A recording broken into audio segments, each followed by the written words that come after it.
Ciao, sono Fabri. Oggi ti porto sulla strada della Forra sul lago di Garda insieme a Massimiliano che ce la presenterà e che ringrazio.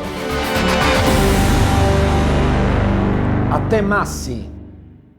Ciao a tutti, amici biker e appassionati di viaggi in moto e soprattutto di Harley Davidson. Siamo qua io e la mia bella perché mi è stata fatta una domanda da un mio amico che non abita proprio qua dietro l'angolo, Fabrizio di Frosinone, che saluto. Ciao Fabrizio. Mi è stata fatta una domanda dopo un viaggio che ha fatto qua nelle nostre terre bresciane e mi ha chiesto che cos'è la Forra, la strada della Forra. E voi vi chiederete perché me lo chiede a me, chi sei tu? Domanda lecita che avrei fatto anch'io. E me lo chiede a me perché gli ho raccontato, penso bene, di questa strada, perché ci vado, frequento quei posti da quando ero molto piccolo. Se andavo in vacanza dai nonni e ci andavo sia in macchina che a piedi e poi successivamente negli anni anche in moto. L'ho fatta parecchie volte e conosco bene quel posto.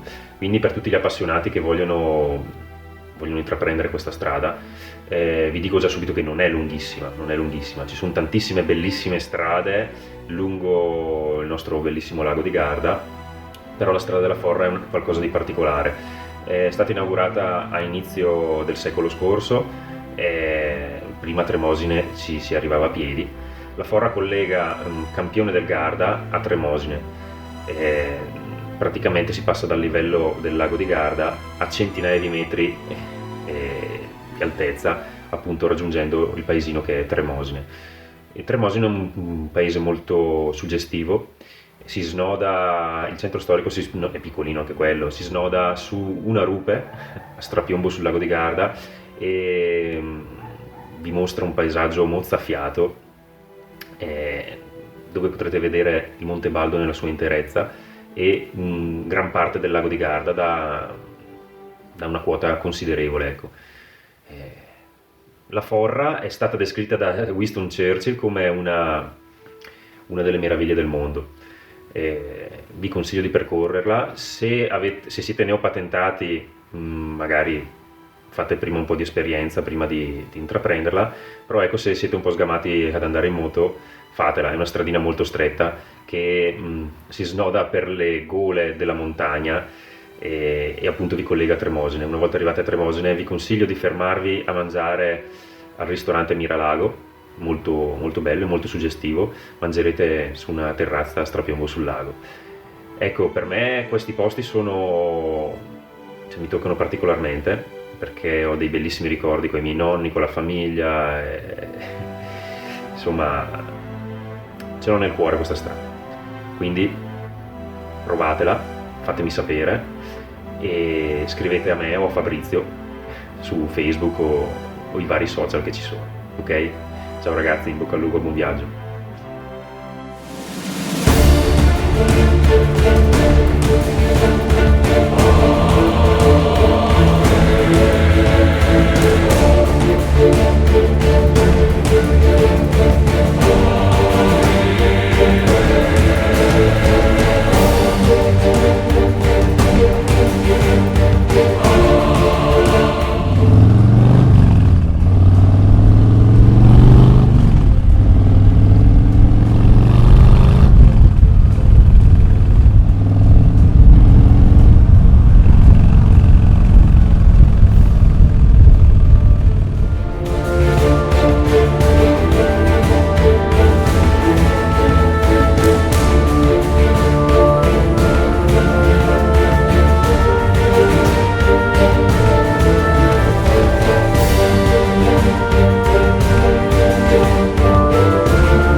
Ciao!